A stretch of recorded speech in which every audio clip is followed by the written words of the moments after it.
આપણે જે IKDRC ના જુનિયર ફાર્માસિસ્ટ એક્ઝામ પેપર 9 ડિસેમ્બરના રોજ લેવાયું તેમાં આપણે ફાર્મા ક્વેશ્ચનનું સોલ્યુશન જોઈ લીધું અને નોન ફાર્મા ક્વેશ્ચન અને દાખલાવાળા ક્વેશ્ચનનું સોલ્યુશન બાકી રાખેલું. તો આજે આપણે આ વિડીયોમાં પહેલા દાખલાવાળા ક્વેશ્ચનનું સોલ્યુશન જોઈએ, ત્યારબાદ આપણે નોન ફાર્મા ક્વેશ્ચનનું સોલ્યુશન પણ જોઈશું.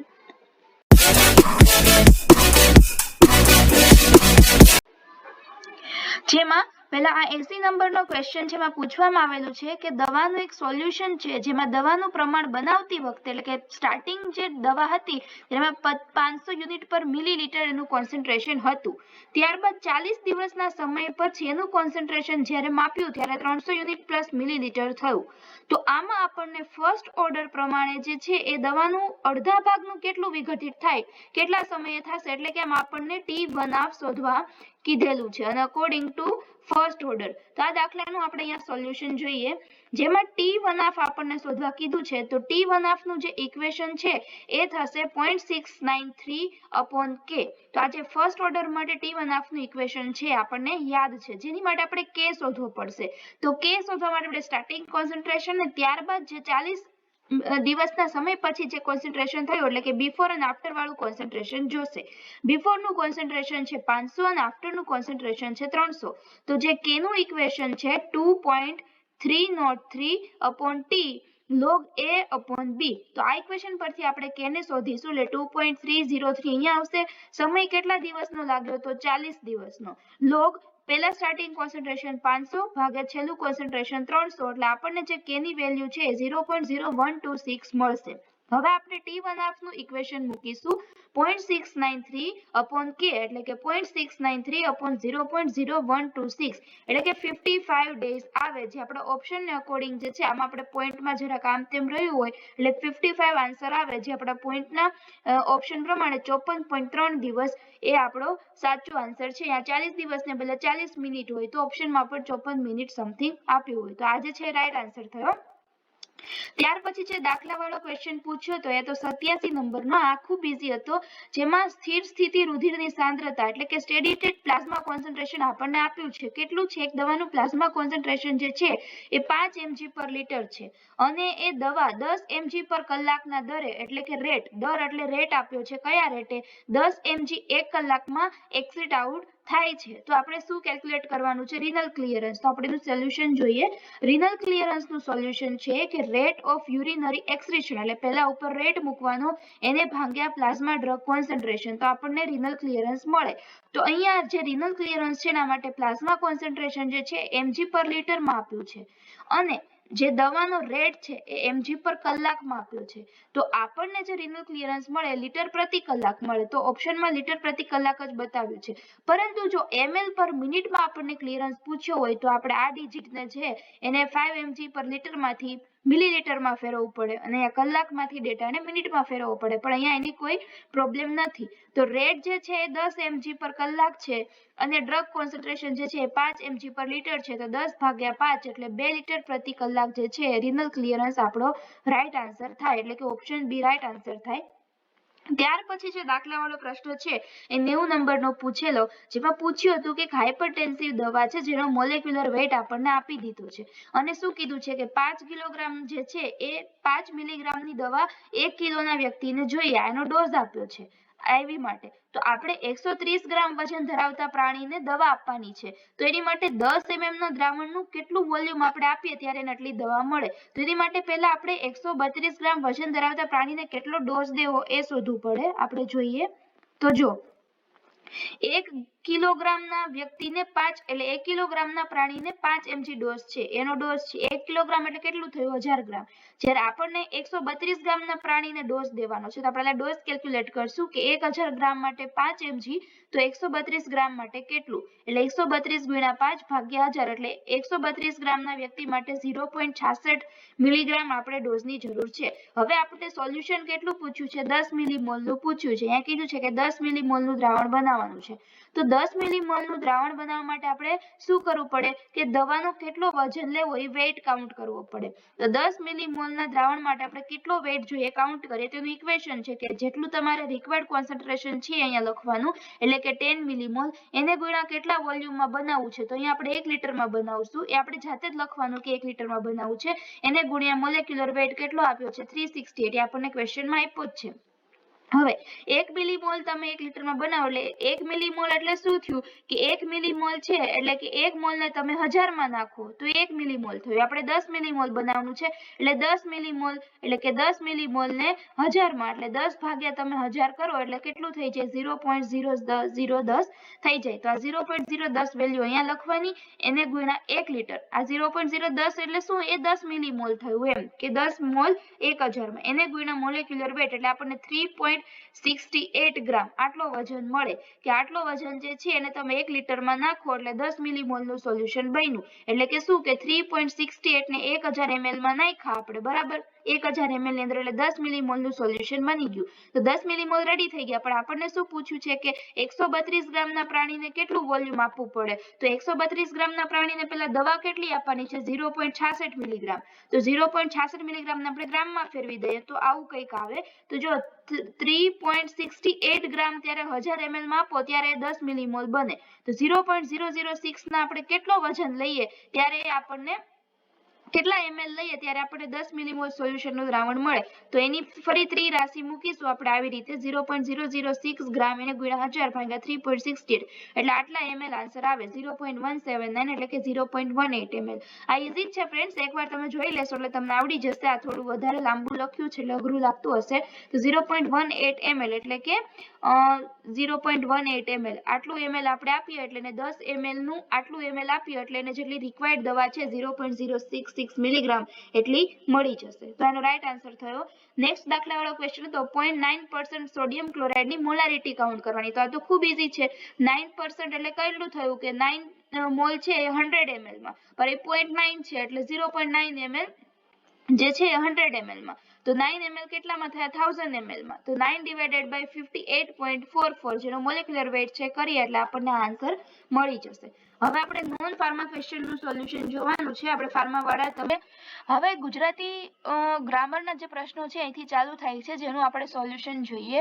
નીચેના વાક્ય ચકાસવાના છે કે કવિશ્રી બોટાદકર દ્વારા રચવામાં આવેલ કાવ્ય જનની એ ઉર્મી ગીત છે અને શ્રી ચંદ્રકાંત શેઠ દ્વારા રચવામાં આવેલ કાવ્ય સોના જેવી સવાર એ પ્રકૃતિ ગીત છે. તો આ બે વાક્યો છે જે આપણે કૃતિઓ બધી વાંચવાની હોય કે કોની છે પરથી આપણને આન્સર મળે. આનો જે રાઈટ આન્સર છે સી એટલે કે આ બંને વાક્યો યોગ્ય છે. 37 નંબરનો જે પ્રશ્ન છે છંદમાંથી પૂછવામાં આવેલ છે કે આ કયો છંદ છે તો આપણે જે મારા આગલા વિડીયોમાં મેં ટ્રીક બતાવેલી એ પ્રમાણે જ સોલ્વ કરીશું. જો તમે વિડીયો ના જોયો હોય તો તમે અહીં લિંક પરથી એ વિડીયો જોઈ શકો છો. જે છંદની લિંકમાં આપણે જણાવેલું કે છંદનો MCQ સોલ્વ કરવામાં આવે તો પહેલા જ અક્ષરો ગણવાના તો અહીં અક્ષરો ગણવાના જે જોડી અક્ષરો એને આખો એક જ અક્ષર ગણવાનો. તેવી રીતે 1 2 3 4 5 6 7 8 9 10 11 12 13 14 15 16 17 18 19 20 21 22 23 24 25 26 27 28 29 30 31 32 તો ટોટલ 32 અક્ષરો થયા અને જેમ મેં આગલા વિડીયોમાં બતાવ્યું તેમ કે જો 32 અક્ષરો થાય તો એ અનુષ્ટુપ છંદ હોય તો અહીંથી આપણને ડાયરેક્ટ જ સિમ્પલ ટ્રીક પ્રમાણે થોડીક જ ક્ષણોમાં એટલે કે સેકન્ડમાં આપણને આ MCQ નો આન્સર મળી જાય. નેક્સ્ટ ક્વેશ્ચન નીચેના પૈકી કઈ શબ્દની જે જોડણી છે એ યોગ્ય નથી તો એમાં આવશે દિવાળી. નીચેના પૈકી કઈ શબ્દની જોડણી યોગ્ય નથી તો જોતા જ ખ્યાલ આવી જાય કે આમાં આવશે પરિષદ. નીચેના પૈકી કઈ કૃતિ ગુલાબદાસ બ્રોકરની નથી તો એમાં આવશે રાસ તરંગીણી. બાકીની જે કૃતિ છે 3 એ ગુલાબદાસ બ્રોકરની છે તો ભવિષ્યમાં કદાચ કોઈ પ્રશ્નમાં એવું પૂછે કે ગુલાબદાસ બ્રોકરની કૃતિ કઈ છે તો આ 3 યાદ રાખવાની. ગુજરાતી ભાષામાં નામના મુખ્ય કેટલા પ્રકારો છે તો એમાં આવશે 5 પ્રકાર. ગુજરાતી ભાષાની વિભક્તિ અને તેના અનુક પૈકીની કઈ જોડી યોગ્ય નથી તો એમાં આવશે ત્રીજી અને અથવા તો આ જે છે એ યોગ્ય નથી. વિભક્તિને અનુકની પાકા કરીએ એમાં આવે કે જોડીની સામે કઈ વિભક્તિ આવે. નીચેના પૈકી કઈ સંધિ સ્વર સંધિ નથી તો અહીંયા ઈ છે અ છે આ છે તો આ બધી સ્વર સંધિ છે. જ્યારે સમ વત્તા કલ્પ સંકલ્પ એ સ્વર સંધિ ના થાય એ વ્યંજન સંધિ થાય. સમાનાર્થી શબ્દોની કઈ જોડી યોગ્ય છે? તો એમાં જે રાઈટ આન્સર છે એ આવશે એટલે કે બંને યોગ્ય છે. તીર એટલે શર શીલમુખ અને દિવસ એટલે વાસર આ બંને જોડી જે છે એ યોગ્ય છે. 45 નંબરનો સમાનાર્થી શબ્દોની કઈ જોડી યોગ્ય નથી? તેનો રાઈટ આન્સર આવશે ડી. દ્રવ્ય એટલે અરી અથવા અરીપુ આવો જે મીનિંગ છે એ ના થાય. પછી છે 46 નંબરનો પ્રશ્ન અનેકાર્થી શબ્દની કઈ જોડી યોગ્ય નથી? તો અનેક અર્થ થતા હોય એવી જોડી માટે પૂછ્યું છે. એનો જે છે મકરંદ એટલે હેત અશોક વૃક્ષ આ સાચું નથી. ભાર જવાબદારી વિસત મધુ મધ દારૂ વસંત આ બધું જે છે એ સમાન અર્થ અનેક અર્થ વાળું છે. વિરુદ્ધાર્થી શબ્દની કઈ જોડી યોગ્ય નથી? તો એનો રાઈટ આન્સર આવશે યાચક અને યજમાન આ જોડી જે છે એ યોગ્ય નથી. ઉચ્ચારણ કે વર્ણનું સામ્ય હોય પરંતુ અર્થ અલગ હોય એટલે કે જેનો ઉચ્ચાર સરખો થાય પરંતુ અર્થ અલગ હોય એવી કઈ જોડી? જેમ કે સમાવવું એટલે સમાવેશ કરવો અને સમાવવું એટલે શાંત કરવું આવી રીતે કઈ જોડી જે છે યોગ્ય નથી? તો એનો અર્થ થાય એ. બાકીનું જે બધું છે એ સાચું જ છે. નેક્સ્ટ ક્વેશ્ચન ઉચ્ચારણ કે વર્ણનું સામ્ય હોય પરંતુ અર્થ અલગ હોય તો જે નર અને નળ આનું ઉચ્ચારણ ને એ સામ્ય છે પરંતુ અર્થ છે એ અલગ છે. ઉપરના ક્વેશ્ચન જેવું છે જેમાં કઈ જોડી યોગ્ય નથી? તો એ આપણે જ દેખાય છે. સંભાર એટલે અથાણાનો મસાલો થાય અને સંભાળ એટલે કાળજી થાય તો આ ઉલટું સુલટું છે એટલા માટે આ જે ઓપ્શન છે એ જ ખોટો છે. નીચેના શબ્દ સમૂહ માટે એક શબ્દ આપો એમાં કઈ જોડી યોગ્ય નથી? તેમાં આવશે ડી કેમ કે કમરથી ઉપરના ભાગનું ચિત્ર એટલે છાયાચિત્ર ના થાય. નેક્સ્ટ ક્વેશ્ચન જોઈએ શબ્દ સમૂહ માટેનો એક શબ્દ જોડીનું મૂલ્યાંકન કરો. તો જેમાં શિવનું ભયંકર નૃત્ય એટલે તાંડવ નૃત્ય અને માથાથી પગના નખ સુધી એટલે નખશીક આનો જે રાઈટ આન્સર છે બી આવશે કે એ અને બી બંને જે છે એ યોગ્ય જ છે. શબ્દ સમૂહ માટે એક શબ્દ નથી કઈ જોડી યોગ્ય નથી? તેનો રાઈટ આન્સર આવશે બી એક જ સમયે થઈ ગયેલ એટલે પ્રાતઃકાલીન તો આજે જે છે એ યોગ્ય નથી. 53 નંબર ગુજરાતી ભાષામાં મુખ્યત્વે કેટલા વિરામ ચિહ્નો છે? તેનો રાઈટ આન્સર આવશે ડી. નીચેના પૈકી કયું જોડકું કર્મધારય સમાસનું નથી? તો કર્મધારય એટલે સમાસ એટલે શું કે જેની અંદર જેવો જેવી એવો એવી લગતું જાણે એવા જે શબ્દો આવતા હોય રૂપી એવા જ્યારે તમે બંને શબ્દોનું વિઘટન કરો ને વચ્ચે એવો શબ્દ આવે ને કર્મધારય સમાસ કહેવાય. આપણે આ જ ચેનલમાં મેં આગળ ગુજરાતી ગ્રામરનું જે પ્લેલિસ્ટ છે એમાં સમાસના પણ વિડીયોમાં આવી ટ્રીક બતાવેલી છે. તમે ત્યાંથી પણ સમાસના વિડીયોઝ જોઈ શકો છો જેમાં આપણે આ ટ્રીક બતાવી હતી. તો જો સોલ્વ કરીએ મહેશ્વર એટલે શું? મહાન એવા ઈશ્વર તો એવા આવ્યું તો આ કર્મધારય સમાસ છે. લઘુ રેખા એટલે કે લઘુ એવી રેખા નાની એવી રેખા તો આ પણ કર્મધારય સમાસ છે. મુખ ચંદ્ર એટલે કે મુખ જેવું ચંદ્ર અથવા ચંદ્ર જેવું મુખ તમે જેમ કહો એ રીતે તો આ પણ કર્મધારય સમાસ છે. જ્યારે આશાજનક આ કોઈ શબ્દનું વિઘટન એવી રીતે થતું નથી. આશાજનક એટલે આશા જાગવી જેમાં સમાસનું કઈ લેવા દેવા નથી કર્મધારય સમાસ એટલે આનો રાઈટ આન્સર થશે સી. પલટન બટાટા પગાર વગેરે શબ્દો કઈ ભાષામાંથી લેવામાં આવેલ છે? તેનો જે રાઈટ આન્સર છે આવશે પોર્ટુગીઝ. ઓક્ટોબર 2023માં ભારતના ચૂંટણી પંચે કોને નેશનલ આઇકોન તરીકે જાહેર કર્યા? તેનો રાઈટ આન્સર આવશે રાજકુમાર રાવ. ગુજરાત હાઈકોર્ટના મુખ્ય ન્યાયાધીશ હાલમાં કોણ છે? એનો રાઈટ આન્સર આવશે સુનીતા અગ્રવાલ. આપણે જનરલ નોલેજના ક્વેશ્ચન જે છે એ આઈએમપી હોય છે અને ઘણીવાર રિપીટ પણ થતા હોય છે. નેક્સ્ટ તાજેતરમાં ભારતના કયા ક્રિકેટરને ભવ્ય પ્રતિમાનું અનાવરણ છે મુંબઈના વાનખેડે સ્ટેડિયમમાં કરવામાં આવ્યું હતું? એમાં આવશે સચિન તેંડુલકર. ભારતીય પંચાંગ મુજબ દિવસના અને રાતના ચોઘડિયા મળી કુલ કેટલા ચોઘડિયા હોય? તો 24 ચોઘડિયા હોય. AAY ગુજરાત સરકાર દ્વારા અમલમાં જે યોજના આવેલી છે એનું પૂરું નામ પૂછેલું છે અંત્યોદય અન્ન યોજના. ફૂટબોલની રમતમાં વિશ્વ કક્ષાએ અપાતો બેલોન ડીઓર નામનો એવોર્ડ કોના દ્વારા આપવામાં આવે છે? તો એ ફ્રાન્સ ફૂટબોલ મેગેઝિન જે ફ્રાન્સ દ્વારા આપવામાં આવે છે. બિગ એપલ એ કયા શહેરનું ઉપનામ છે? તો એ ન્યુયોર્કનું ઉપનામ છે. Next Vikram Sarabhai space centre ક્યાં આવેલું છે? તિરુવનંતપુરમમાં. સ્વપ્ન વાસવદત્તમ નીચેનામાંથી કયા કવિની કૃતિ છે? તો એમાં આવશે ભાસ કવિની કૃતિ છે.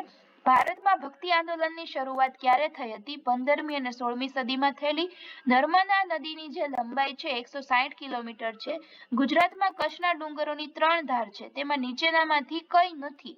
તો જે કચ્છના ડુંગરોની 3 ધાર છે એમાંથી જે પૂર્વ ધાર છે એ નથી. રાષ્ટ્રની સેવામાં પરમાણુ આ કઈ સંસ્થાનું કર્મસૂત્ર છે? આ જે કર્મસૂત્ર છે એ પૂછવામાં આવેલું છે જે કઈ સંસ્થાનું છે એવું આ સૂત્રમાં આપણને ઓપ્શનમાં પૂછવા માટે કીધું છે. તેનો જે રાઈટ આન્સર છે આવશે Bhabha atomic research centre. Next question છે અર્થકારણની દ્રષ્ટિએ પાપડ ઉદ્યોગ છે એ કઈ પ્રકારની આર્થિક પ્રવૃત્તિમાં આવે? તો પાપડ ઉદ્યોગ છે એ માધ્યમિક ક્ષેત્રમાં આવે. નીચેનામાંથી કયું ખનિજ ના ગણાય? તો એમાં આવશે કાગળ.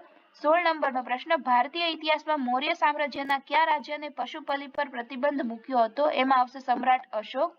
પ્રાચીન હડપ્પીય સંસ્કૃતિમાં સભ્યતામાં સ્ટેડિયમના પુરાવા ક્યાંથી મળી આવ્યા હતા? એમાં આવશે ધોળાવીરા. ગુડ મોર્નિંગ જિંદગી આ ગુજરાતી પુસ્તકના લેખક કોણ છે? તો એનો જે રાઈટ આન્સર છે આવશે doctor Harish Dwivedi. Sex ratio જે છે કઈ રીતે ગણાય? તો સેક્સ રેશિયો છે દર 1000 છોકરા સામે કેટલા છોકરીની સંખ્યા છે એ રીતે ગણાય. વિશ્વમાં 31 ઓક્ટોબર જે છે આ હાલમાં જ ગયેલો એટલે રિસેન્ટલીના દિવસો પૂછે એ કયા દિવસ તરીકે ઓળખવામાં આવે છે? તો એને વિશ્વ શહેર દિવસ તરીકે ઓળખવામાં આવે છે. વિટીકલ્ચર એટલે શું? દ્રાક્ષની ખેતી. ભાલ પ્રદેશ જે છે તરીકે ઓળખાતો વિસ્તાર ગુજરાતમાં ક્યાં આવેલો છે? તેનો સાચો આન્સર આવશે સી અમદાવાદ. કિંમતી ધાતુ ચાંદીના ભાવ કયા યુનિટમાં હોય છે? એમાં આવશે કિલોગ્રામ પર ગ્રામ. સામાન્ય રીતે પેકિંગ મટીરિયલ તરીકે વપરાતું થર્મોકોલ જે છે સિન્થેટિક પોલિમર હોય. નીચેનામાંથી કઈ એક ખેતીમાં વપરાતી પિયત પદ્ધતિ નથી? તો એમાં જે રાઈટ આન્સર છે આવશે નીચેના પૈકી એનો રાઈટ આન્સર આવશે ટોપલા પદ્ધતિ જે છે એ નથી. સુકારો નામનો રોગ જે છે એ કયા શાકભાજી કે વનસ્પતિમાં થતો રોગ છે? એ બટેટામાં થાય. નેક્સ્ટ ભારતના બંધારણમાં વ્યક્તિને જાન અને શરીરનું સ્વાતંત્ર્ય લાઈફ અને લિબર્ટી કયા અનુચ્છેદથી આપવામાં આવ્યું છે? એમાં આવશે અનુચ્છેદ 21. સર્વોચ્ચ અદાલતમાં મુખ્ય ન્યાયાધીશની જગ્યા ખાલી હોય ત્યારે ભારતના બંધારણ મુજબ રાષ્ટ્રપતિ કોને આ હોદ્દાની ફરજ માટે નિમી શકે છે? જેનો રાઈટ આન્સર આવશે સર્વોચ્ચ અદાલતના અન્ય કોઈ ન્યાયાધીશને. નીચેનામાંથી કયો હોદ્દો ભારતીય વાયુદળનો નથી? તો એનો આન્સર આવશે કેપ્ટન. નીચેનામાંથી મનુષ્યમાં થતો કયો રોગ વિષાણુમાં થતો નથી? તેનો રાઈટ આન્સર આવશે ટીબી એટલે કે ક્ષય. પુરાતત્વીય સમય અથવા વસ્તુ કેટલી પુરાણી છે તે માટે વપરાતી પદ્ધતિ. કાર્બન ડેટિંગમાં કયા વાયુનું વિશ્લેષણ કરવામાં આવે છે? એમાં આવશે કાર્બન ડાયોક્સાઇડ. નેક્સ્ટ ક્વેશ્ચન નીચેનામાંથી કયા ખંડમાં એક પણ જ્વાળામુખી નથી? તો ઓસ્ટ્રેલિયામાં નથી. એનજીટી નું સાચું નામ એટલે કે પૂરું નામ જણાવો. તેમાં આવશે નેશનલ ગ્રીન ટ્રિબ્યુનલ. નીચેનામાંથી ગુજરાતનું સર્વપ્રથમ છે તે કયું એક સાંધ્ય દૈનિક છે? જેનો રાઈટ આન્સર આવશે નોબત. એનું ટુગુલ્ટમ કયા દેશનું રાષ્ટ્રીય ચલણ છે? તેમાં આવશે ભૂતાન. પછી છે